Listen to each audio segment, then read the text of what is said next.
हाँ मालिकिन बोला। टैटू नहीं बनावेला? अरे टैटू से लेके स्टैचू तक बनाइला हो। तो तनी हमारे हाथ पर मीनाक्षी मौना लिख देबो। अरे तोहार नाम का हमार बात सुना। बोला। रजऊ के नाम चाहे अरऊ के नाम हो, दोनों न मैच करता एक में बा। कुछ लिखवा लो।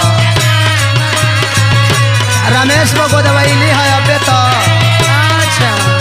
गुलशनो बोली खवैली है। बढ़िया ही को। बड़ा सुघर लागी ढेर ले